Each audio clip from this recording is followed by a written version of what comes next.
NSS സാമുദായിക ആചാര്യൻ മന്നത്ത് പത്മനാഭനെയും കുടുംബത്തെയും അവഹേളിച്ച പാസ്റ്റർ അനിൽ കൊടിത്തോട്ടത്തിൽ. മന്നത്ത് പത്മനാഭന്റെ ജീവചരിത്രം സിനിമയാക്കിയാൽ സർട്ടിഫിക്കറ്റ് തികയില്ലെന്നും പേരിന്റെ വാലറ്റം വയ്ക്കാൻ മന്നത്ത് പത്മനാഭന് ആളില്ല എന്നുമായിരുന്നു പാസ്റ്ററുടെ പ്രസ്താവന. വിഷയത്തിൽ വിശ്വഹിന്ദു പരിഷത്ത് കട്ടപ്പന പോലീസിൽ പരാതി നൽകി. രാജ്യത്തെ ക്രൈസ്തവ വേട്ടയ്ക്കെതിരെ എന്ന പേരിൽ കഴിഞ്ഞ ഞായറാഴ്ചയാണ് ഹൈറേഞ്ച് ഗോപ്സൽ മിഷൻ അണക്കരയിൽ നയവിശദീകരണ യോഗം ചേർന്നത്. ഈ യോഗത്തിൽ മുഖ്യപ്രഭാഷണം നടത്തുന്നതിനിടെയാണ് NSS സാമുദായിക ആചാര്യൻ മന്നത്ത് പത്മനാഭനെയും കുടുംബത്തെയും അവഹേളിച്ചും അപകീർത്തിപ്പെടുത്തിയും പാസ്റ്റർ അനിൽ കൊടിത്തോട്ടം വിവാദ പ്രസ്താവനകൾ നടത്തിയത്. നിങ്ങൾ അറിയണ്ടേ, അയ്യങ്കാളിന്റെ ചരിത്രം സിനിമയായിട്ടുണ്ട്, ശ്രീനാരായണ ഗുരുവിന്റെ ചരിത്രം സിനിമയായിട്ടുണ്ട്.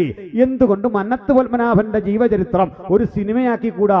ഇത്രയും വലിയ സിനിമാ സംവിധാനങ്ങളൊക്കെ ഭരിക്കുന്ന മാടമ്പിമാരെന്ന് ചിന്തിച്ച് എന്താണെന്നറിയണ്ടേ, ഇതിനെ സർട്ടിഫിക്കറ്റ് തികയില്ല, അതുപോലെ കിടക്കും. എന്താന്ന് അദ്ദേഹത്തിന്റെ ചരിത്രമുണ്ട്.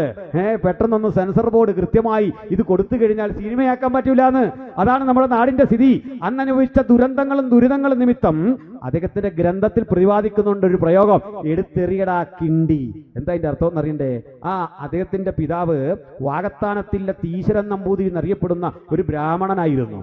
അദ്ദേഹത്തിന്റെ അമ്മ ഒരു നായർ സ്ത്രീ ആയിരുന്നു. സാക്ഷാൽ നമ്മുടെ സാമൂഹ്യ പരിഷ്കർത്താവ് അങ്ങനെ ജനിച്ചു വളർന്നെങ്കിൽ കുഴപ്പമുണ്ട്. ഇങ്ങനെ ഉണ്ടാകുന്ന കുട്ടിക്ക് അപ്പനുമായി യാതൊരു ബന്ധവുമില്ല, അപ്പന്റെ പൈതൃകമൊന്നും അവകാശപ്പെടാൻ പറ്റില്ല.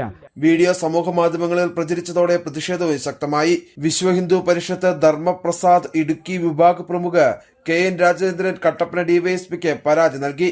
പാസ്റ്റർ അനിൽ കൊടിത്തോട്ടം യോഗത്തിന് നേതൃത്വം നൽകിയ പാസ്റ്റർ TJ തോമസ്, മനോജ് കുളങ്ങര, ജിനു തങ്കച്ചൻ എന്നിവർക്കെതിരെയാണ് പരാതി നൽകിയിരിക്കുന്നത്. വിഷയത്തിൽ കർശന നടപടി ഉണ്ടായില്ലെങ്കിൽ ശക്തമായ പ്രതിഷേധ പരിപാടികൾ സംഘടിപ്പിക്കുമെന്ന് വിവിധ ഹൈന്ദവ സംഘടനകളും വ്യക്തമാക്കി. ജനം, ഇടുക്കി.